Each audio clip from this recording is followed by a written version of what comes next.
The ham was still steaming when my mother slid a printed invoice across the Easter table and told me I owed this family $12,000, itemized. My sister's rent, 8 months of it. My brother's car payment. My name typed at the bottom like a debtor's. I'm 33.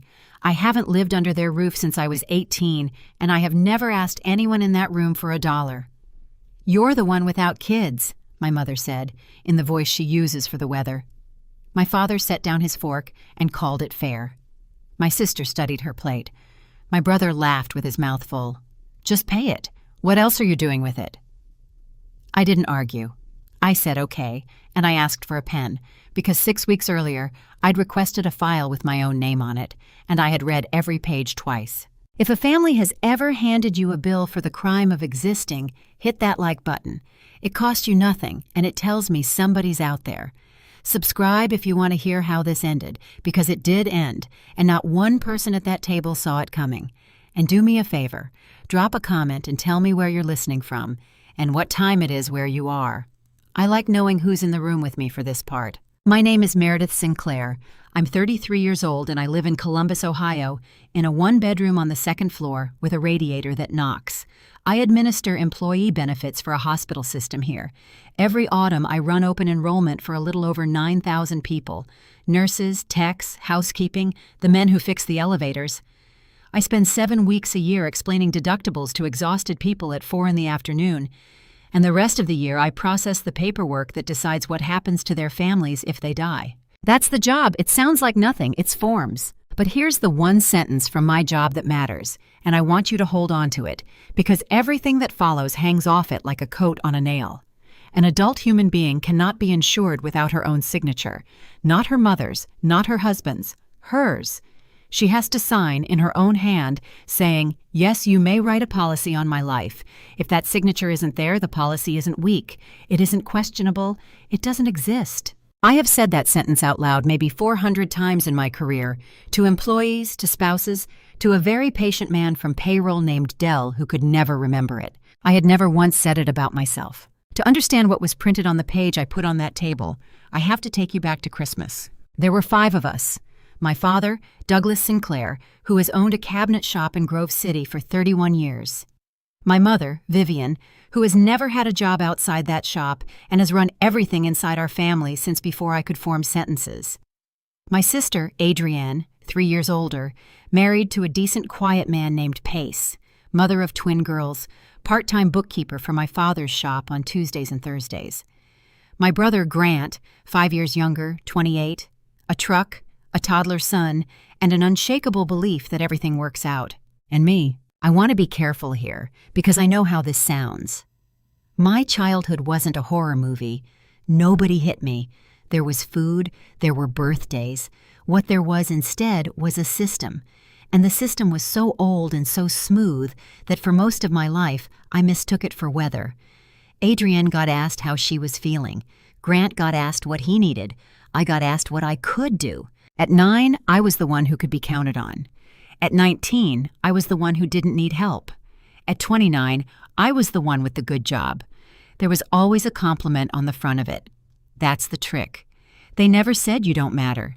They said you're so strong, which is the same thing said kindly, and you can live inside that for decades and never notice the walls. Then they built the last version, when I turned 30 and stayed single, and it fit better than any of the others because it wasn't even an insult, it was a fact. You're the one without kids. Adrienne had the twins. Grant had his boy. My parents had 3 grandchildren's worth of photographs on the refrigerator, and I had a job and a savings account and a car that started every time. You're the one without kids meant you have the money. It meant you have the time. It meant nothing. You're doing on a Saturday is as real as what we're doing. I never fought it. That's my part in this, and I'm not going to pretend otherwise.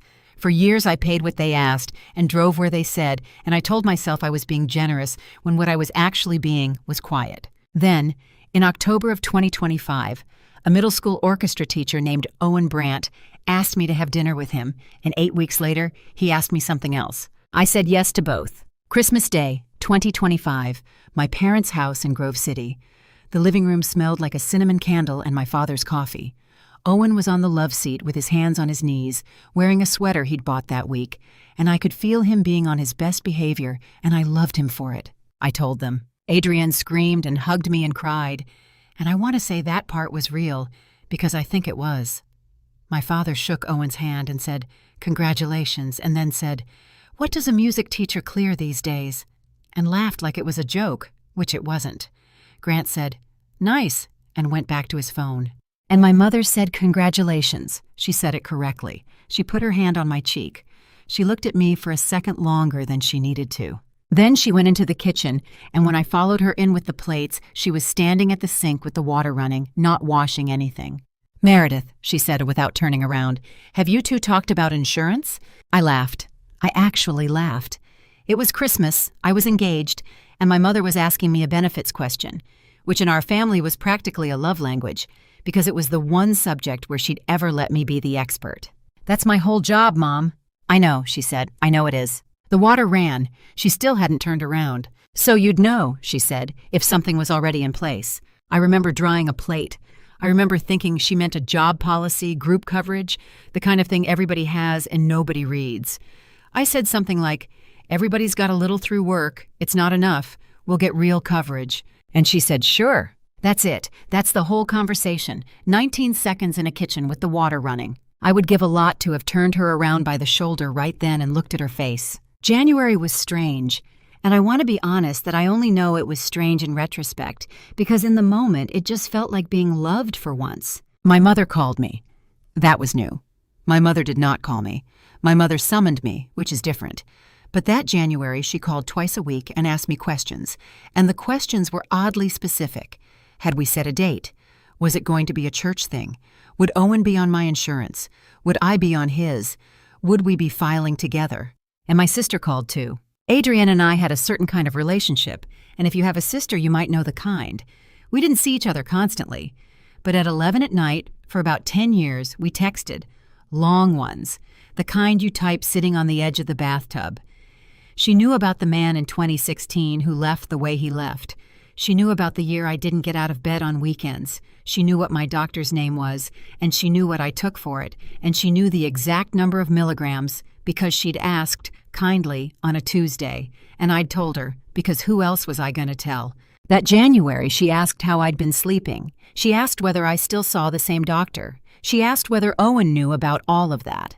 I told her everything. Of course I did. She was my sister. I want you to sit with that word for a minute, because I'm going to have to take it apart later, and I'd like you to have held it whole first. On February 3rd, my mother drove 40 minutes into the city on a weekday, which she had done maybe 3 times in her life, and knocked on my apartment door at 6 in the evening holding a manila envelope. She didn't take her coat off. "I need you to sign this," she said. "It's for your father's shop." "Sign what?" "It's nothing. It's a form. The bank wants family listed." I put my hand out for it.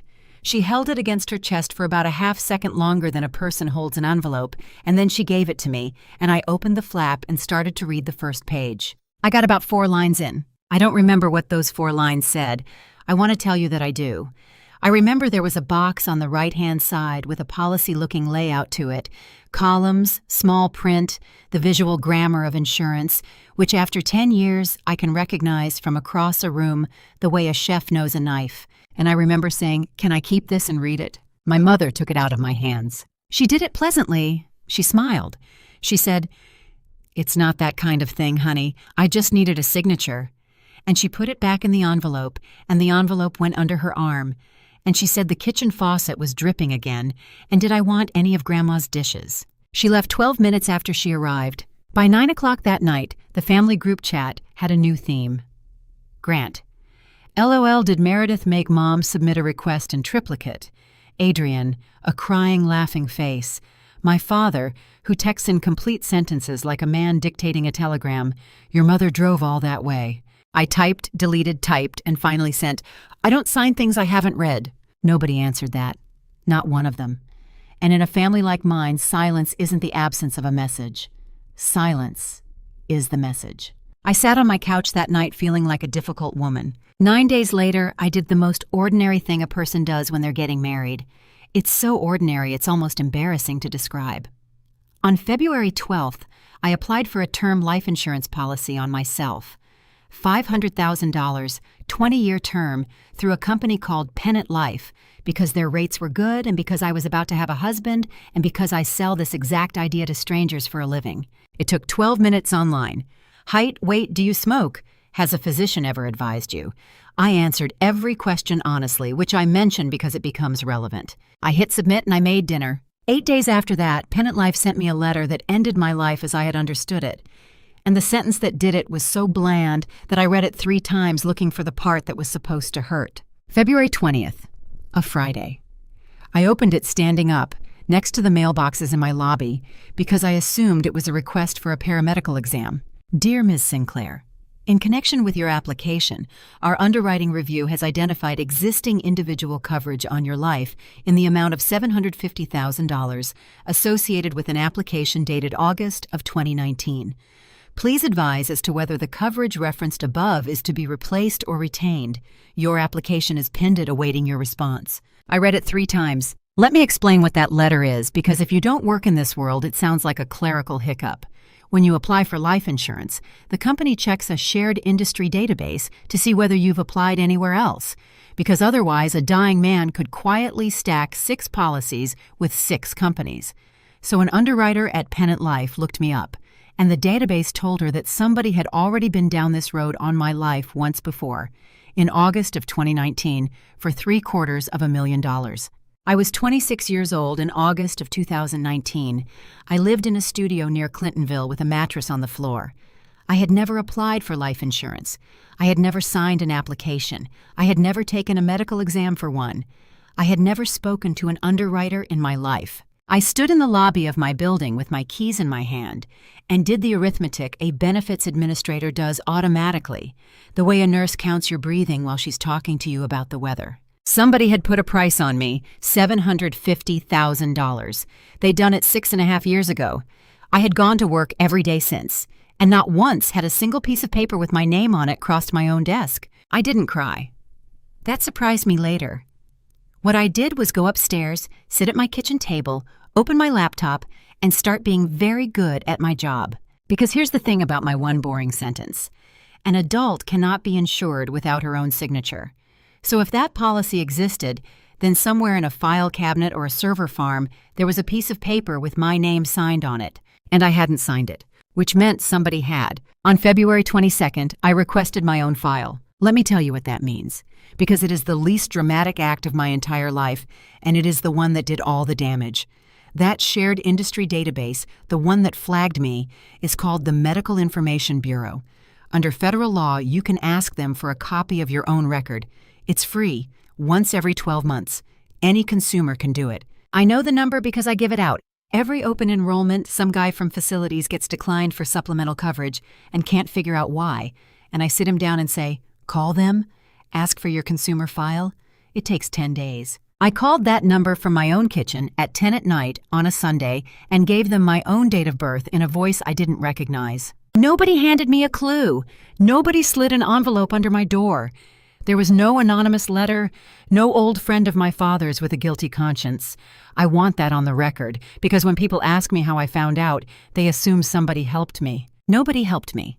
I dialed a number I already knew, because knowing it was my job, and I asked for a file that was legally mine. I told no one. Not Owen. Not for 3 weeks. The file came March 9th. 2 pages. Codes, mostly, in a format that looks like nothing. I sat on my floor with my back against the dishwasher and read it the way you read a text from someone you love who's angry at you. There were entries, there were dates, and there was a reporting member company, which is the industry's polite phrase for the outfit that ran your name. Halstead Mutual Life Assurance Company. I had never heard of them. I had never bought anything from them. I had never spoken to a single human being who worked there. And in August of 2019, they had looked into the inside of my body. I read the page twice. Then I picked up my phone and understand that this was automatic. This was muscle. This was 10 years of 11 o'clock at night. I pulled up Adrienne. I hung up before it rang. I've thought about that a great deal since. I've gone back to that kitchen floor 100 times looking for the thought that stopped my thumb, and I have never found one. There wasn't a reason. There was a small cold thing in my chest that said, not yet, and I obeyed it, and if I hadn't, none of the rest of this would have happened. 2 days later, March 11th, I wrote Halstead Mutual a letter. Not an email, a letter. Certified return receipt requested, and I wrote it the way I'd write it for an employee, which is to say, I wrote it in their language and not mine. I did not say somebody is trying to kill me.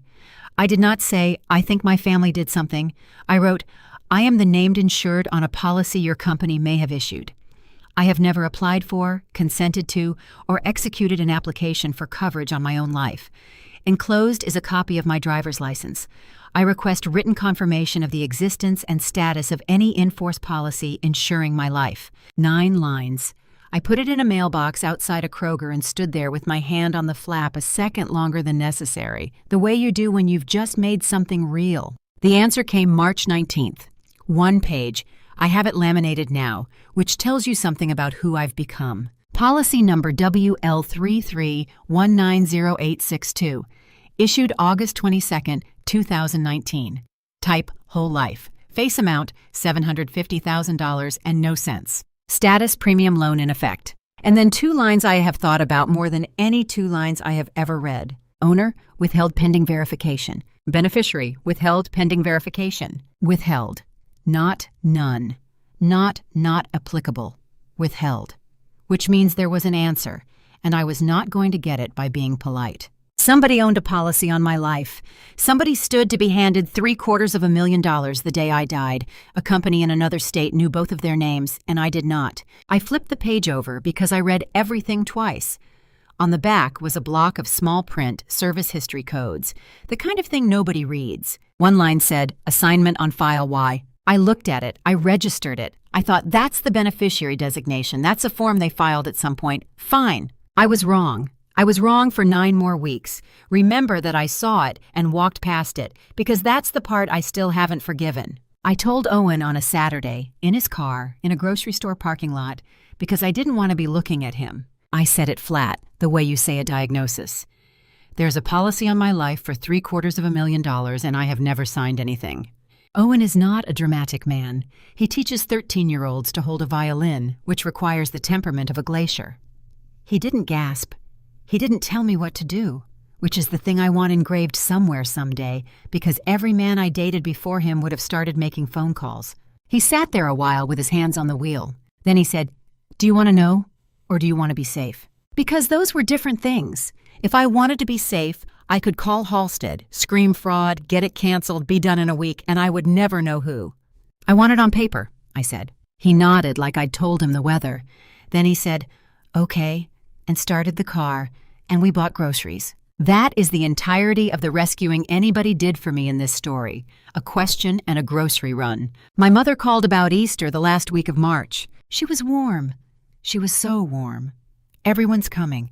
Your father wants everybody at the table. Adrian's bringing the girls. Don't bring a thing. Just bring yourself and Owen. I have been in that family 33 years. Your father wants everybody at the table has never once meant your father misses you. It has meant bring your checkbook every single time it has ever been said in that house. Whatever was coming at Easter was coming with a number attached, and I knew it the way you know it's going to rain. So I did the only thing I could think of, and understand that when I did it, I thought it was probably worthless. I had a policy number. WL33190862. That was all I had. A string of characters on a letter from a company in another state, and no way on God's earth to connect it to my mother. She could look me in the eye for the rest of her life and say, I don't know what that is, and she would be right, and I would have nothing. So I made a hook out of it. I sat down the Thursday before Easter and typed 1 page, a receipt.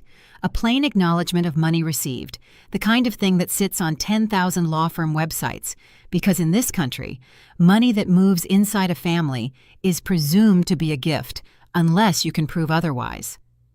Hand your mother $12,000 and say nothing, and you have made a donation. You have no rights at all. But any adult who hands over that kind of money and asks for a receipt is doing the most ordinary thing on earth. That's what makes it work. Nobody can be angry at you for it. 9 lines, a blank for the amount, a blank for the date, 4 signature lines at the bottom. And above those signature lines, in the same 9-point type as everything else, 1 paragraph. I read it out loud to my empty apartment 4 times. Then I folded it in half, put it in the inside pocket of my purse, and told nobody, not even Owen, and be clear about my odds. I thought there was maybe a 1 in 5 chance anyone signed it. I thought my mother would read it, hand it back, and I'd have learned something from that too. I have never been so wrong about a number in my life. Easter Sunday, April 5th, 2026. They'd gone to the 9:30 service, so by the time Owen and I got there at noon, the house was already loud. My father's shop closes exactly 3 days a year, and one of them is Easter, and he was in the good chair with his shoes off. Adrian's twins were in matching yellow dresses, going up and down the stairs like a weather event. Grant's boy was asleep on the dog. There was a ham the size of a car battery, and my mother had put out the good dishes, the gold-rimmed ones that came from her mother and that she has told me since I was 15 are going to Adrian. I counted the chairs. I do this. I've done it since I was about 28, and I can't stop. 7 chairs, 3 grandchildren, 1 husband and 1 fiancé. Every Sinclair at that table had a child attached to them in one direction or the other. Except me. Owen put his hand on my back in the doorway. You okay? Yep. My mother came out of the kitchen drying her hands, and she looked genuinely glad to see me. And here's the truth about that moment. For about 4 seconds, I thought I'd been wrong. 4 seconds. I thought she just wanted everybody here. Then she said, "Sit down, sweetheart. Your father and I want to talk to you about something after we eat." We ate first. That's the part people don't believe. We ate first. We said grace. My father asked Owen about the school levy. Grant told a story about a guy at his work. A twin knocked over a glass of milk and everybody laughed. 90 minutes of a completely normal American holiday. Then my mother stood up, went to the sideboard, and came back with a piece of paper. She didn't hand it to me. She slid it across the tablecloth, past the butter, and it came to a stop against my plate. And it was warm from the printer, which meant she had run it that morning while we were driving. It was an invoice. It had a header.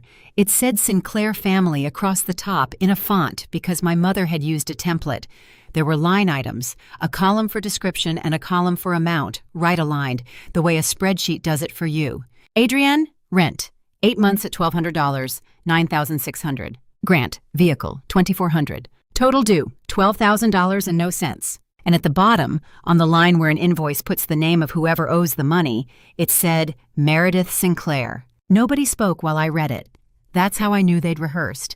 In that house, nobody has ever let 8 seconds go by without talking. "I don't understand," I said, which was true in a way none of them could have imagined. "Your sister's been carrying that rent alone since August," my mother said. "Your brother's upside down on that truck. This family has been holding itself together while you've been—" And she stopped and picked the word out of the air like she was choosing an apple. "Comfortable." "Mom, I don't live here. I haven't lived here in 15 years. "You're the one without kids," my mother said. She said it the way she says it's supposed to rain Thursday. My father put his fork down. My father is a big, quiet man who has never in my life raised his voice. And that's the trick of him. That's the whole engine. He puts his fork down and the room agrees with him. "It's fair, Meredith," he said. "Everybody carries something." Grant laughed with food in his mouth.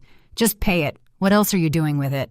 And Adrian, my sister, who I had texted at 11 at night for 10 years, who cried on my shoulder in a Kroger parking lot in 2016, who knows my doctor's name. Adrian looked at her plate. Not at me, at her plate. She had a fork in her hand, and she was moving a green bean about a half-inch to the left, and she did not look up. That's the moment. If you want to know when I stopped being their daughter, it wasn't the invoice. It was the green bean. "Okay," I said. You could feel the table exhale. My mother's shoulders came down an inch. Grant said, "There she is." My father picked his fork back up.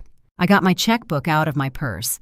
I do still carry one, for exactly this family, and I want you to appreciate that they had trained me to bring a checkbook to a holiday. I wrote it out, $12,000 and no cents, payable to Vivian Sinclair.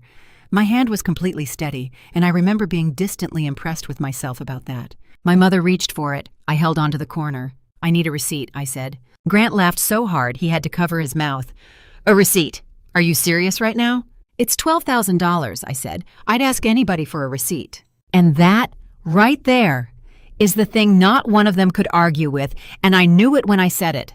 Because what was my mother going to say? No? On what grounds? Any adult on earth who hands over $12,000 asks for a piece of paper. Refusing would have been the strangest thing that ever happened at that table. My father said, "Vivian, sign the girl's paper." I took the page out of the inside pocket of my purse, unfolded it, laid it on the tablecloth, and said, "I'd like all 4 of you to sign as witnesses." Here is what was on that page.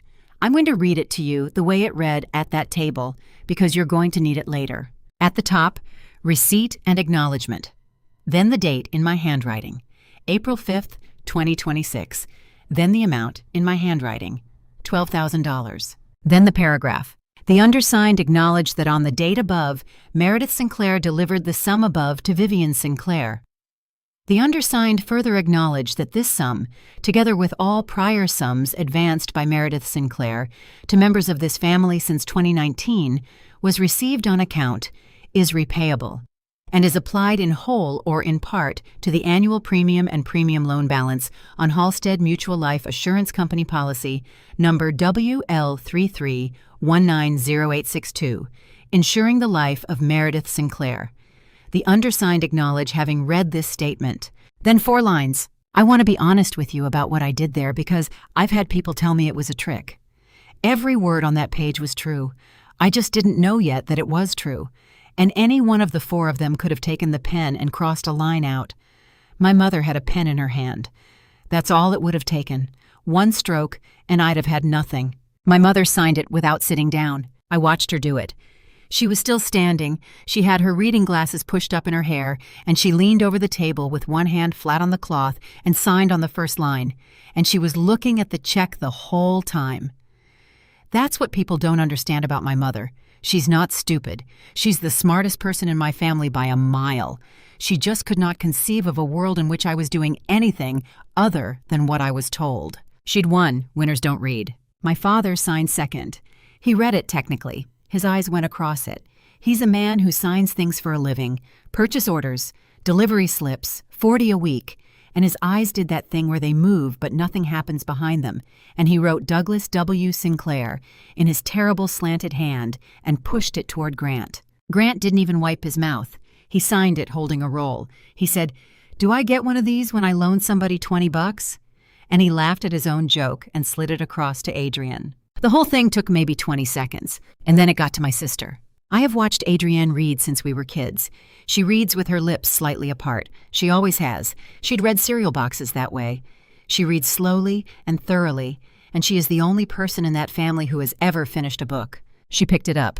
That's the first thing. She picked it up off the table, which nobody else had done, and I watched her mouth stop. She got to it. I could see her get to it, the way you can see somebody hit a curb. She was reading the paragraph, and her lips were moving, and then they weren't, and her eyes went back to the left and read the same line again, and she went very, very white. Not pale, white, like the blood had an appointment somewhere else. She stood up. The chair went back into the wall, and one of the twins yelped, and Adrienne stood there holding my receipt in a shaking hand, and she didn't look at me. She looked at our mother. "Mom," she said, "Mom, she knows." Nobody moved. And then here's the detail. This is the one I want you to hold on to because I didn't understand it for another 6 weeks, and when I finally did, it rearranged everything. My mother reached for the paper. Not my father. My father was the one who owned a business. My father was the one who'd called it fair. My father was the head of that table in every way that family has ever measured a head. And he didn't move. He sat there with his hand on his coffee cup looking from Adrienne to my mother like a man watching a car accident from the sidewalk. It was my mother who came around the corner of the table with her hand out. "Give me that," she said. Adrienne, God bless her, did the only thing her body knew how to do. She handed it to me. She held it out toward the person whose name was at the top of it. Because for 1 second, the paper had a mother of its own, and I took it out of her hand, and I folded it in half, and I put it in the inside pocket of my purse, and I zipped the pocket. My mother stopped about 4 feet from me. "Meredith, that's mine." "It's a receipt, Mom," I said. "You keep the money, I keep the paper. That's how a receipt works." I have never heard that house that quiet. Not at a funeral, not at Christmas Eve. 3 grandchildren under that roof, and I could hear the refrigerator. Grant said, "What? What'd it say?" Nobody answered him. I picked up my purse and I said, "Thank you for dinner, because I am my mother's daughter, and the Manners are load-bearing." And Owen stood up and shook my father's hand, because Owen also has manners, and said, "Doug." And my father said, "Owen," and that was that. We were in the car by 2:15. Owen didn't start the engine. He sat there with the keys in his hand and looked at me. "What just happened?" "I don't know yet," I said. And that was the truth. Understand where I actually was, sitting in that Honda in my parents' driveway with an Easter ham in my sinuses. I did not have a case. I had a policy number and a hunch and a piece of paper that 4 people had signed. And if you'd asked me at that moment what I had proved, the honest answer is, my mother knows what WL33190862 is. That's all. That's the whole take. One woman's face. But that's not nothing. 12 hours earlier, my mother could have denied that number to the end of her days. Now she couldn't. Now 4 adults had put their names under a sentence with that number in it. Owen said, "Your sister knew what it was." I hadn't gotten there yet. I want to be honest. I had not gotten there yet. I said, "Adrienne can read, that's all. She's the only one who read it." He started the car. On April 8th, I did the coldest thing I have ever done, and it took 4 minutes on the phone. Pennant Life called me. My application was still pended. They hadn't heard back about the existing coverage, and the very nice woman on the phone said the easiest thing would be to withdraw it and reapply once the confusion was cleared up. She kept using the word confusion. She refunded people all day. She wanted to help. I said no. I said keep the application open. I said send Halstead a verification request on the existing coverage. And that is the sentence that broke my family, and I don't think one person in this story has ever understood it, including my mother. Because here's what I know that you probably don't. When 2 insurance companies bump into each other over the same life, they don't guess. They send each other a form. We have an applicant, you appear to have coverage, confirm status, face amount, premium, and standing. And Company B answers, because they always answer, because it's the industry's plumbing, and it's been running since before I was born. I process those forms. I have processed hundreds of them. And when Halstead answered, the answer would land in my Pennant Life underwriting file, which is mine. My application, my file, my name on the top. I can request a copy any day of the week, and they have to give it to me, and nobody has to ask my mother's permission. And she would never know it happened, because she had never in her life had a reason to learn how any of this works. I couldn't make Halstead tell me anything, but I could make Halstead tell Pennant, and Pennant tells me. Owen asked me why I was paying $9 a month to keep alive an application for a policy I was never going to buy. I said, because it's the only door in this whole thing with my name on the hinge. The next morning, April 9th, the check cleared. I opened my banking app on the toilet, which is where every important thing in my life has now happened, and there it was, $12,000 gone, and out of pure habit. Pure, stupid, benefits administrator habit, because I make employees pull check images all the time to prove a premium was paid. I tapped the little icon that shows you the front and the back. The front was my handwriting, $12,000 and no cents, pay to the order of Vivian Sinclair. The back had an endorsement stamp on it, Halstead Mutual Life Assurance Company, for deposit only. And under it, in my mother's small, tight hand, her signature. Signing my check over. Deposited April 6th at an agency office in Grove City, 4 minutes from my father's shop. She hadn't even taken it to a bank. She hadn't cashed it and paid a bill with it. She hadn't bought my sister's rent with it. She had endorsed my check over to the insurance company, in person, over a counter, on the first business day after Easter, like a woman with a deadline. I sat down on the floor of my bathroom. $12,000 of my money, moving in a straight line with no stops, from my checkbook to a company that had been quietly waiting for it since August. My sister's rent, my brother's car. On April 14th, Halstead answered Pennant's verification request, and Pennant put a copy in my file, and I asked for my file, and they emailed it to me in 9 minutes, because I was a customer asking for my own paperwork. It was 1 page. I'm going to give you the whole thing. Policy. WL33190862, Halstead Mutual Life. Insured, Meredith A. Sinclair. Face amount, $750,000. Issue date, August 22, 2019. Modal premium, annual, $10,224. Policy loan balance with accrued interest, $1,764.42. Total required to restore policy to premium paying status, $11,988.42. Due date, April 22, 2026. Loan payoff and premium quote furnished to owner. March 19th, 2026. I put my mother's invoice on the table next to it. $9,600 plus $2,400 equals $12,000 and no cents. $12,000 and no cents. Nothing real is round. That's the thing. I have looked at money for a living for 10 years, and I'm telling you that nothing true ever lands on a round number. Rent isn't round. Car payments aren't round. Real numbers have 99 cents on the end of them, and they have sales tax in them, and they're ugly. And my mother's invoice was as round as a dinner plate, because my mother had not added anything up.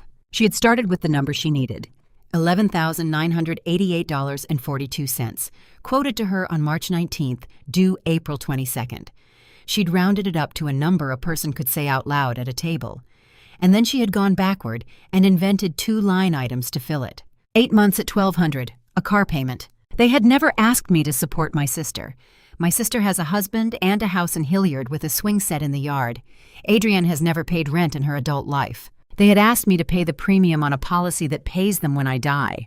And I had, on a holiday, in front of my fiancé, with my hand completely steady. I want to tell you I screamed. I didn't.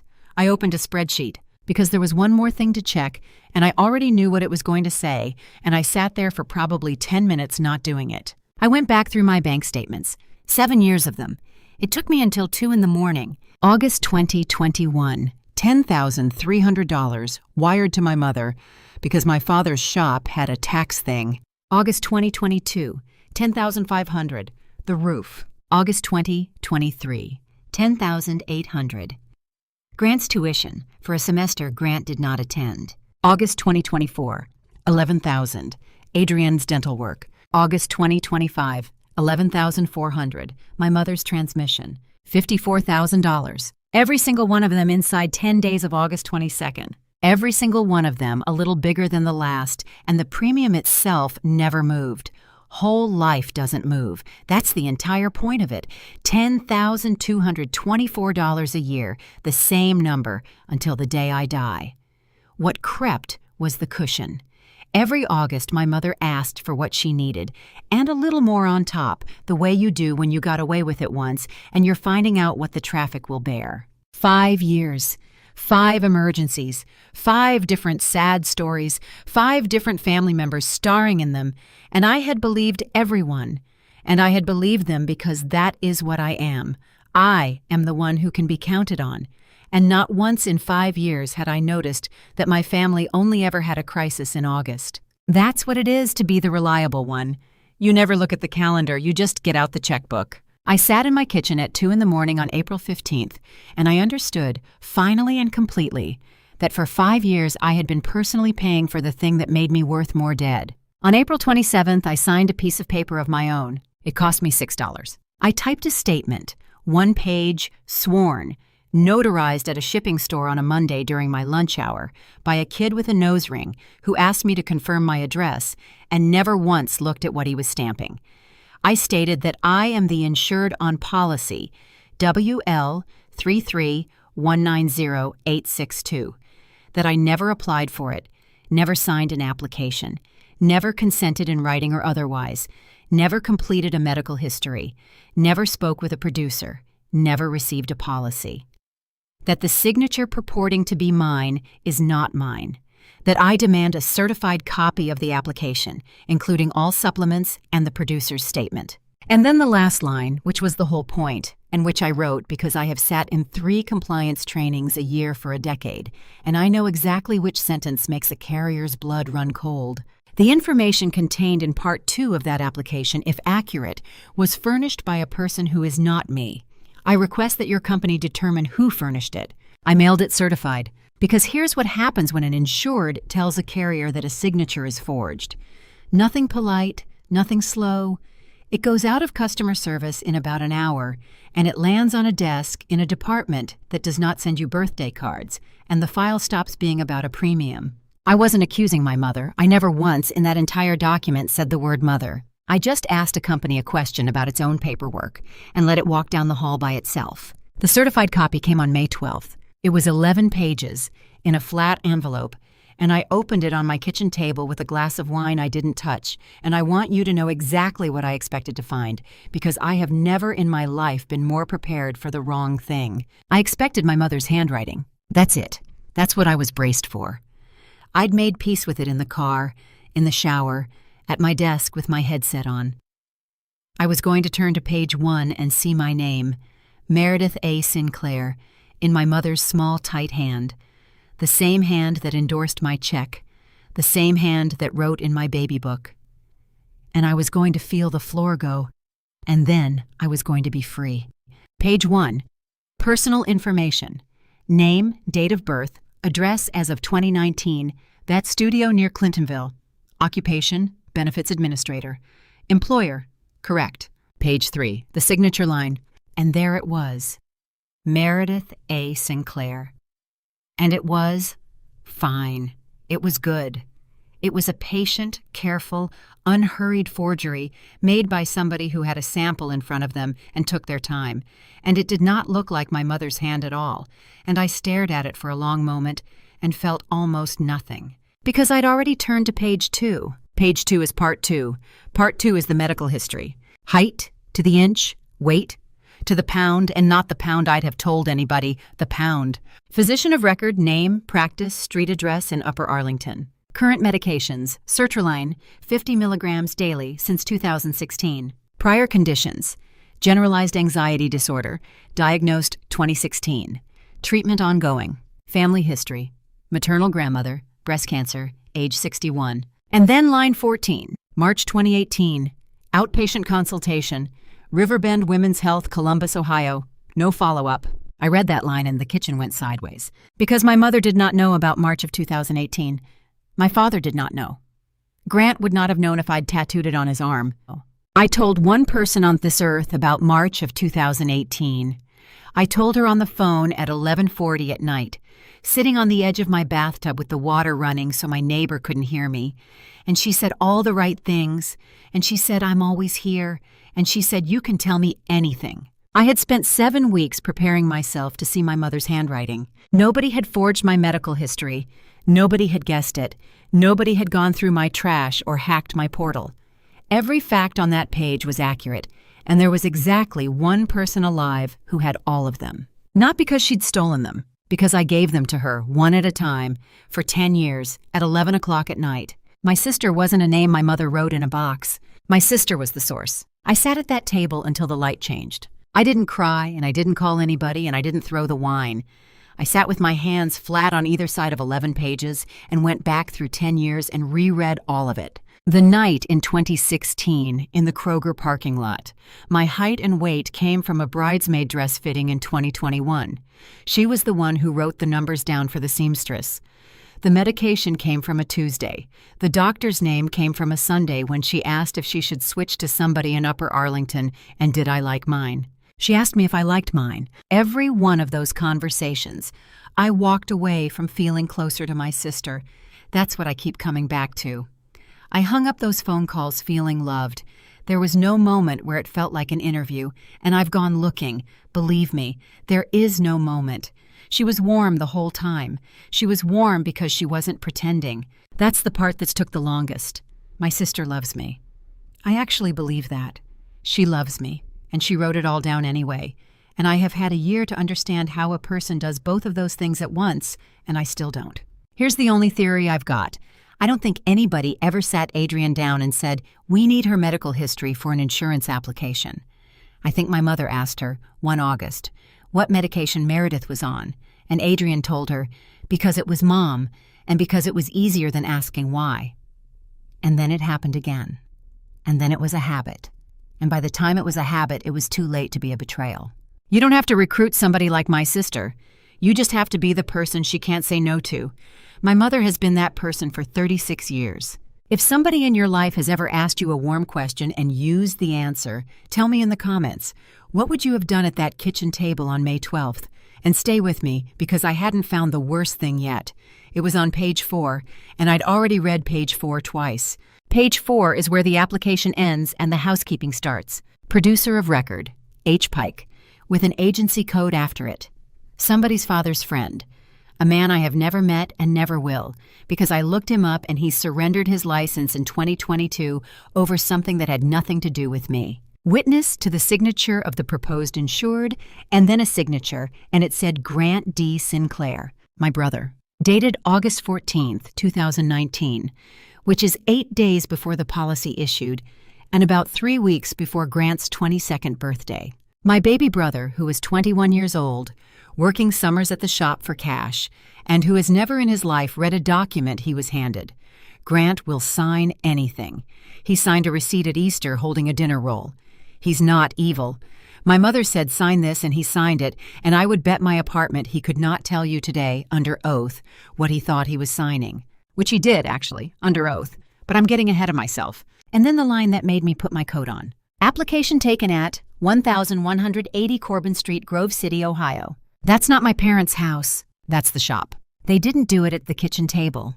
They did it at my father's cabinet shop on a Wednesday afternoon in August with a producer and my 21-year-old brother at 1180 Corbin Street. My father's business address. I called Grant on a Saturday morning. I didn't accuse him of anything. I need you to understand the discipline that took. I had 11 pages on my table with his name on page 4, and everything in me wanted to open with that. I said, "Hey, weird question. Back in 2019, that summer you worked at the shop, did you ever sign anything for Dad?"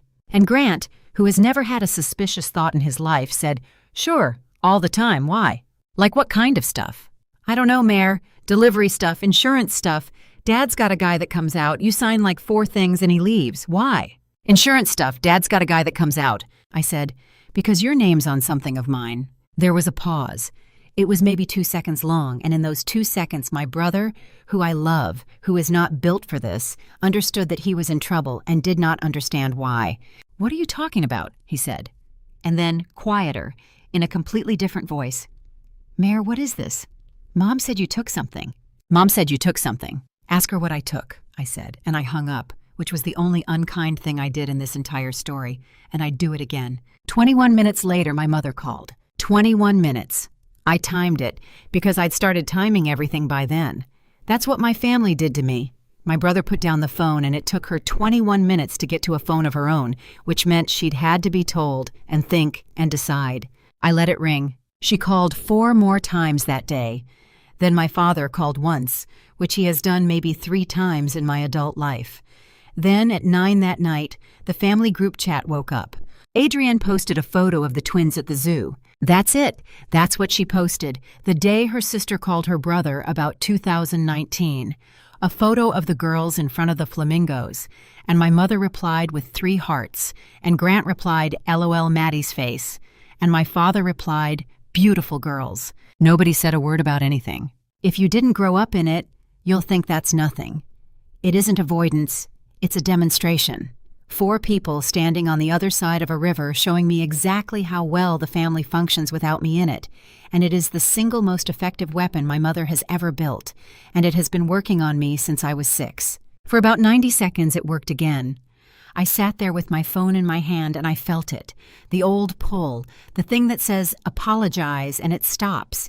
Say something funny about the flamingos and you're back in. Then my mother texted me privately, come to dinner Sunday, just family. We'll get this all straightened out. Just family. I didn't go. Instead, I sat at my kitchen table on Sunday evening with a certified copy, and I read all 11 pages for the 4th time, which I only mention because I want you to notice that everything I'm about to tell you was already in my hands. Nobody sent me anything new. I didn't get a phone call from a stranger. It had been sitting on page 9 the entire time, in a table, in 6-point type, under a header that said Policy Service History. It's a log. Every carrier keeps one. Every time somebody calls, orders a form, changes an address, borrows against the cash value, it goes in the log with a date. And there, second from the bottom, January 28th, 2026. Form 3140. Insured's consent and ratification. Ordered by owner. Status not returned. January 28th, 2026. Ordered by owner. Not returned. I sat there and I felt the whole shape of it turn over, like a boat. Because on February 3rd, 6 days after that form was ordered, my mother drove 40 minutes into the city on a weekday, which she does not do, and stood in my doorway with her coat on, holding a manila envelope, and said, I need you to sign this. It's for your father's shop. And I said, can I keep this and read it? And she took it out of my hands. Let me put the dates in a row for you, because I did, that night, on the back of an envelope, and when I finished, I had to go stand in the shower. December 25th, 2025, I announced that I'm getting married. January 28th, 2026. My mother calls Halstead Mutual and orders Form 3140, Insured's Consent and Ratification. That is the form you use when you need the insured to sign, late, and say, yes, I agree, I always agreed. It is the form that turns a policy that doesn't exist into a policy that does. February 3rd, she drives into the city and puts it in front of me. I don't sign it. February 12th, I apply for my own life insurance because I'm getting married, because that's what people do. February 20th, the whole thing lights up. It was never about $12,000. Look at the order. The panic started at Christmas, in a kitchen, with the water running, when my mother said, "Have you two talked about insurance?" And I laughed at her. A husband is a problem. A husband asks questions. A husband is a man with a legal interest in his wife's paperwork, and worse than that, a wedding is the exact event that makes a 33-year-old woman go buy life insurance, which is the one thing on God's earth guaranteed to make somebody run my name through the database and find their policy sitting there like a body in a freezer. They'd had 7 years of nothing happening, 5 years of August, and then I said yes to a man in a sweater, and my mother did the math in her own kitchen and understood that her daughter's wedding was going to blow it up. So she tried the legal way first. She ordered the form. She drove to my apartment. And if I had signed it, the way I'd signed everything they'd ever handed me, the way Grant signs things holding a roll, it would have been over, ratified, mine, on my life, forever, and I'd never have known. I said I don't sign things I haven't read, and my family put it in the group chat and laughed at me. That sentence saved my life, possibly literally, and I've made my peace with not knowing. And when the legal way failed, they went to Plan B, which was Easter. But Plan B wasn't just about getting the premium paid. I didn't see the second half of it for another 2 days, and I found it in the least dramatic place imaginable, my wedding folder.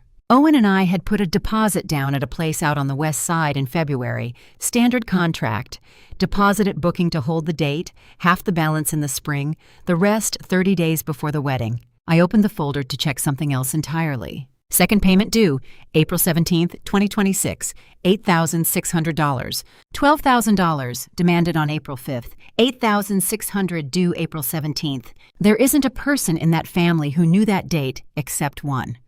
I told Adrienne in a text on February 22nd at 10:50 at night because she asked how the planning was going and I was excited, and she was the person I told things to. I sat there and I understood that the number wasn't only a premium. And here I have to say the unglamorous part, because people hear this and ask why a woman with my job couldn't simply write both checks. There weren't both checks. Owen and I were paying for our own wedding on a benefits administrator's salary and a music teacher's.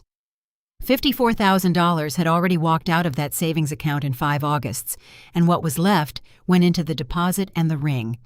On the morning of April 5th, 2026, the comfortable one, the one with the money, the one without kids, had $13,200 to her name. She wasn't aiming at my savings account. She was aiming at a date on a contract, and my whole life happened to be standing in front of it. $11,988.42 was what my mother needed. $12,000 was what she asked for. The extra $11.58 doesn't matter. But the timing does. The timing is the whole thing. She could have asked in June. She could have asked in August like she always did. She asked 12 days before my venue's next payment, on a holiday, in front of my fiancé, in a room with my sister in it who knew the date. If I paid, the wedding got postponed. If the wedding got postponed, there was no husband. And if there was no husband, there was time. Time to try Form 3140 again. Time for me to get tired. That's the part I can't hand to a lawyer. That's the part I'll be chewing on when I'm 80. My mother sat at a table with my ring in front of her and priced my marriage against a premium and decided the premium was worth more. I called Owen and told him. He listened to the whole thing without saying anything, which is his terrible habit. Then he said, "Do you want to move the date?" "No." "Okay." And I said, and I was crying by then, finally, 6 weeks late, I said, "I don't want to fight them, Owen. I don't want to be a person who fights her family." And Owen said the sentence that ended it. He didn't tell me to lawyer up. He didn't offer to call anybody. He said, "Then don't fight them. Just stop helping them." That's all he ever gave me. One question in a parking lot and one sentence on the phone. And if you're waiting for the part where the good man rides in with the evidence, there isn't one. He was a music teacher with a car. But I hung up that phone and I looked at 11 pages on my kitchen table, and I finally understood what I'd been staring past since March. There was still one line I had never explained. Assignment on file, Y. On page 9 of the certified copy, in the same log where Form 3140 was hiding, there was one more entry, 7 lines up, and I had read it 4 times and let it go by 4 times. June 3, 2021, Form 2210, assignment recorded. No name, just a form number and a date, and a company that files a thing and doesn't tell you who it filed it for. An assignment isn't a beneficiary change. I knew that. I've always known that. I just hadn't wanted it to be true, because a beneficiary is a person and an assignment is a business. And I did not want my father's business anywhere near this. An assignment means the owner of a policy has handed somebody else a claim on it. It means this thing is collateral now. Somebody lent somebody money and took a piece of a policy to hold. And I could not make Halstead tell me the name. I'd tried the polite door already, and they'd given me a page with the word withheld on it twice. So I did the thing I do at work. Twice a year, the hospital vet's a vendor, and I run their filings. Anybody can. Every state keeps a public registry of who has a lien on whose business, because that's the entire point of a lien. It doesn't work unless the world can see it. In Ohio, it's the Secretary of State. No login, no fee, no lawyer. You type in a business name, and it gives you the paperwork. It took me 6 minutes. Debtor, Sinclair Millwork, Inc., 1180 Corbin Street, Grove City, Ohio. Secured party, Ohio Valley Commerce Bank, Commercial Lending Division, 155 East Rich Street, Columbus, Ohio. Original filing, March 2021. Collateral, all equipment, machinery, tooling, and fixtures, together with proceeds. And then, filed as an amendment on June 3, 2021, the exact day Form 2210 was recorded on a policy on my life, 340 miles away in another company's file room. An additional line of collateral typed by some paralegal who has no idea what she did to my family. Debtor's rights in and to Halstead Mutual Life Assurance Company policy number WL33190862. Article 9 doesn't even cover life insurance. That line did not have to be there at all. She listed it anyway, the way they list everything, belt and suspenders. And that habit is the only reason I ever found any of this. And on the loan documents that went with it, an amount, $520,000. My father bought a CNC machine in the spring of 2021. I remember it. He talked about it at Thanksgiving that year, and he was so proud he was almost a different man. He pulled up a video of it on his phone and made everybody watch, and I sat there and thought how nice it was to see him excited about something. He borrowed $500,000 for it, and the bank looked at a metal building with a green roof on it and said, "That's not enough. What else have you got?" And somebody in my family said, "We've got a whole life policy on our daughter with cash value in it." Except that took me another day to sort out, because Sinclair Millwork didn't own that policy. My mother did, and a company can't hand a bank a thing it doesn't have. But a bank doesn't care whose pocket the collateral comes out of. It cares that somebody with the legal right to give it away signs.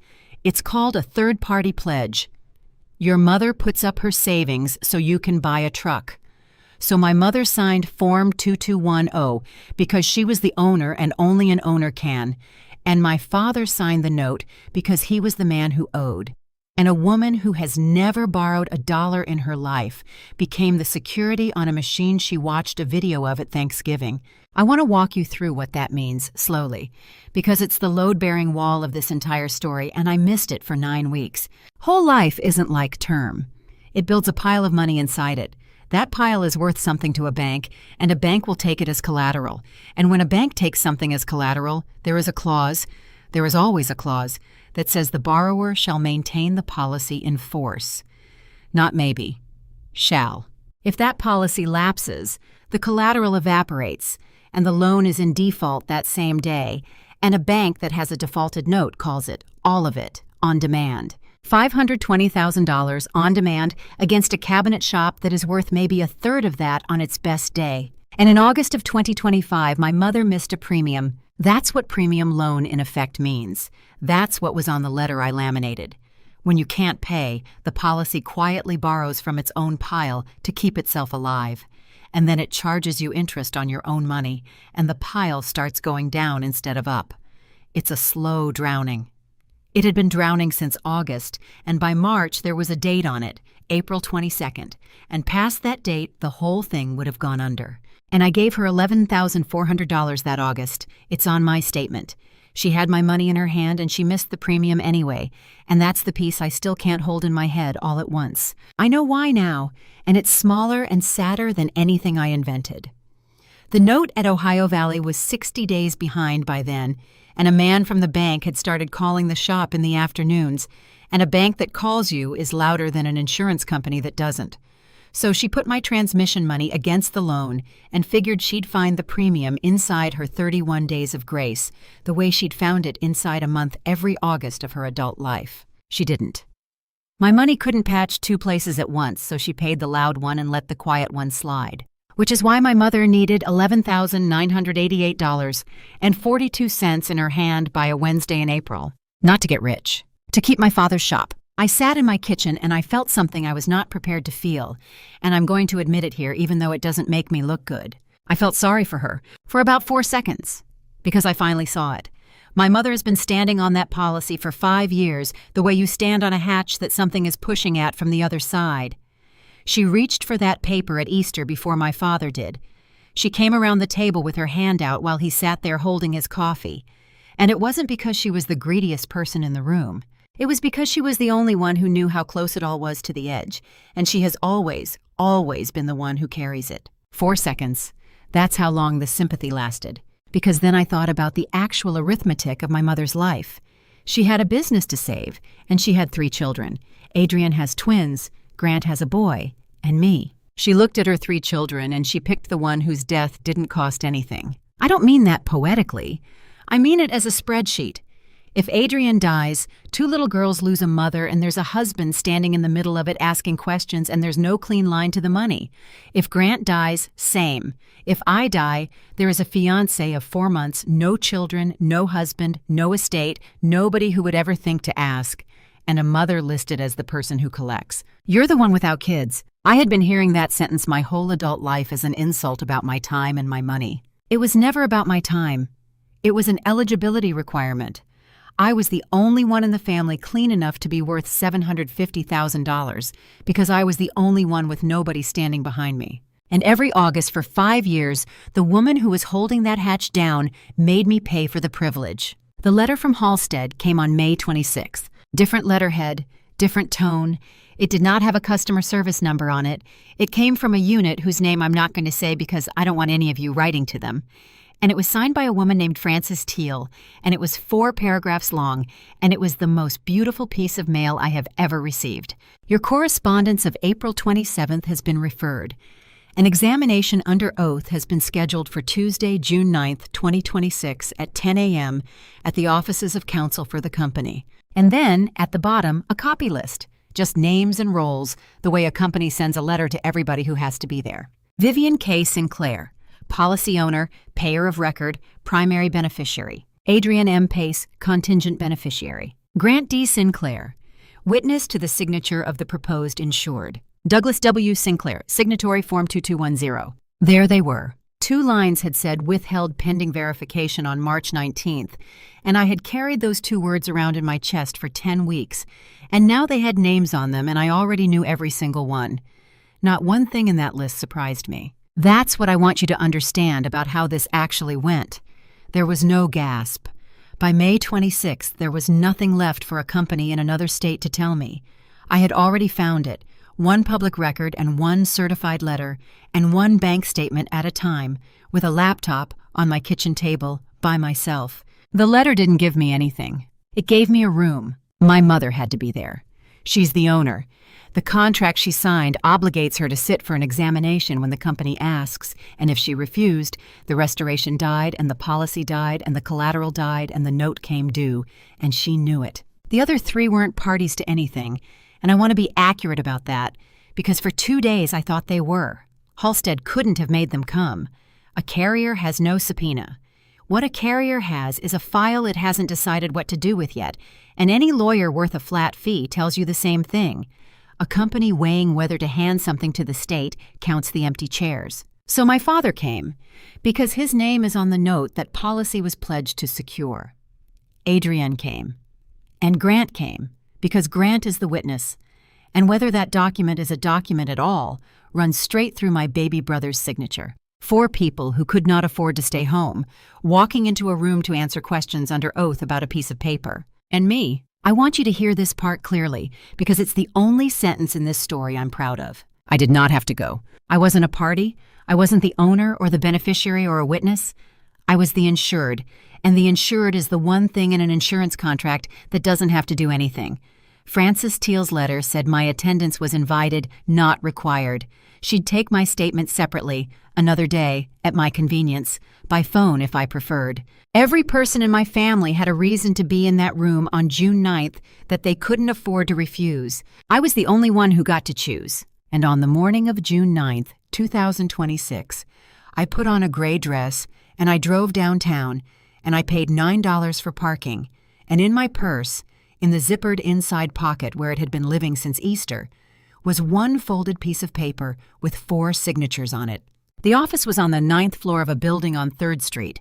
Glass conference room, long table, a pitcher of water that nobody touched all morning, and a woman in the corner with a stenography machine on a tripod. Frances Teal turned out to be about 60 in a cardigan with a legal pad and reading glasses on a chain, and she looked like somebody's aunt right up until she started asking questions. Next to her was the company's lawyer, a soft-spoken man named Alan Petrie, who said maybe 40 words the entire day and wrote down every one of everybody else's. My family came in at 9:50. My mother first, in her church coat. My father behind her with his hands in his pockets like a man at a hardware store. Grant in a polo shirt, already annoyed, already looking for a chair. And Adrienne, last, who saw me sitting at the far end and stopped for a half second and then didn't look at me again for the next 2 hours. And with them, one lawyer. One. His name was Devlin Roush, and he had an office in a strip mall in Grove City between a nail salon and a state farm, and he had agreed to represent all 4 of them for a flat fee, because a flat fee is cheap and my mother is careful with money. Roush had also agreed, in writing, to do the document identification jointly. All 4 of them, 1 session, 1 hour, to save time. He said it in the hallway and I heard him. "We'll knock it out together. It's 1 page. There's no reason to sit here all day." It was the cheapest decision anybody in my family has ever made. Teal swore them in one at a time. My mother put her hand up and said I do in the voice she uses at church, and I watched my brother look at the stenographer's machine like it was a magic trick. Then Teal said, "Mrs. Sinclair, on April 5th of this year, did you receive $12,000 from your daughter Meredith?" "Yes," my mother said. "What was that money for?" And my mother, under oath, in a room with a court reporter with her coat still on, said, "It was family money, rent for her sister, her brother's car payment. It's a gift. It's between family." "Does it relate in any way to a policy of insurance?" "No," my mother said. 16 weeks. 16 weeks of my life. And I want to tell you that hearing her say that word out loud, under oath, at 10:15 in the morning, was the single most relaxing moment I have ever experienced. Because the thing about a lie is that it has to be maintained, and my mother had just built a wall she was going to have to stand behind for the rest of the day. Teal made a small mark on her pad. Then she looked down the table at me. "Ms. Sinclair, do you have any documents relevant to that payment?" I opened my purse. I want you to know that my hands shook. Everybody always asks. They shook so badly I had trouble with the zipper, and I had to do it twice, and the room waited, and that's fine. I never claimed to be calm. I only ever claimed to be prepared. I put the folded page on the table and slid it toward the middle, and Petrie picked it up and marked it Exhibit 4 and handed it to Teal. She read it silently first. All of it. It took her about 20 seconds, and I watched her get to it. The same way my sister got to it at Easter, the exact same little stumble at the eye, and Frances Teal's face did not change at all, which I thought at the time was disappointing, and now understand was the most professional thing I've ever seen. Then she read it into the record, out loud, every word. "Is applied in whole or in part to the annual premium and premium loan balance on Halstead Mutual Life Assurance Company policy number WL33190862, insuring the life of Meredith Sinclair. The undersigned acknowledge having read this statement." Then, "Mrs. Sinclair, is that your signature on the first line?" "Yes." "Mr. Sinclair, second line?" "Yes." "Mr. Grant Sinclair, third line?" Grant said, "Yeah, I guess." Mrs. Pace, fourth line? And Adrian said, yes. Rausch came in fast then. He was good at this part, I'll give him that. My client signed a receipt for money, he said. Nobody's disputing that money changed hands. They didn't read a paragraph at a dinner table on a holiday. My client's daughter drafted that document herself and put it in front of them in the middle of Easter dinner. That's not an acknowledgement. That's a stunt. She tricked us, my mother said. Teal didn't argue with either one of them. That's the thing I still think about. She didn't defend me. She didn't say a word about tricks or holidays. She just turned a page on her legal pad and said, Mrs. Sinclair, you're the owner of that policy. Was the number in that paragraph familiar to you? Silence. Rausch said, objection to the form. And Frances Teal looked at him over the top of her glasses and said, this isn't a deposition, counselor. There's no judge for you to object to. It's a contractual examination and your client agreed to sit for it when she bought the policy. Then she asked it again. Was the number familiar to you? My mother said, I don't know what that is. And Teal said, thank you, and wrote it down. And that was the last easy breath anybody in my family took. She went through the exhibits the way you'd deal cards. Exhibit 5, my mother's invoice, warm from the printer 4 months ago. Mrs. Pace, Teal said, do you pay rent? Adrienne said, no. Have you ever paid rent to your parents? No. Grant's head came up. That was the first time. My brother turned and looked at my sister, and I watched a very slow, very unfamiliar thought try to cross my brother's face. Exhibit 6, Halstead's own paper. Total required to restore, $11,988.42. Quoted to the policy owner on March 19th, 2026. Due April 22nd. Exhibit 7, the company's own record of payment. Restored April 6th, 2026. Received in person at the Grove City Agency office. Exhibit 8, the back of my check. Halstead Mutual Life Assurance Company, for deposit only, and under it, in a small, tight hand, Vivian K. Sinclair. Nobody said anything. My father was looking at the table. Rausch had stopped writing, and Frances Teal took her glasses off and folded them, and asked my mother one question. 1. She'd had 2 hours to build it, and it fit in one breath. Mrs. Sinclair, if you're the owner of this policy, why is the insured paying the premium? My mother opened her mouth. I have known that woman for 33 years, and I have never once seen her without the next sentence. Not at her own mother's funeral, not the night the shop flooded. There has never been a silence in that house that Vivian Sinclair did not fill. She sat there with her mouth slightly open and nothing came out. Rausch said, let's take 5 minutes. They took 22. When they came back on the record, Teal asked it again, in the same voice, like she'd been holding it in her hands the whole time. Why is the insured paying the premium? And my mother said, I don't recall. And Teal said, it's not a memory question, ma'am. That was it. That was the whole climax of 16 weeks of my life. No shouting, no confession. Nobody stood up and admitted anything. My mother just sat in a chair in a cardigan and could not answer a question, and the stenographer typed the silence, because that's what they do. They type no response, and it goes in the transcript forever. Then Teal turned to page 2 of the application. Mrs. Pace, would you read line 14 out loud, please? I watched my sister pick up that page the way she picked up my receipt at Easter, and I want to tell you that some ugly part of me had been waiting 4 weeks for this, and it did not feel the way I thought it would. Adrienne read it. Her voice was almost nothing. March 2018. Outpatient consultation. Riverbend Women's Health, Columbus, Ohio. No follow-up. Did you provide any of the information on that page? I don't remember. And Teal didn't press her. She didn't have to. Because in my sworn statement on April 27th, I'd asked the company one question. Who furnished the information in Part 2? And Frances Teal had spent 6 weeks answering it, and she had the answer in a folder. And I didn't know that until that second. Part 2 of this application, she said, was not handwritten.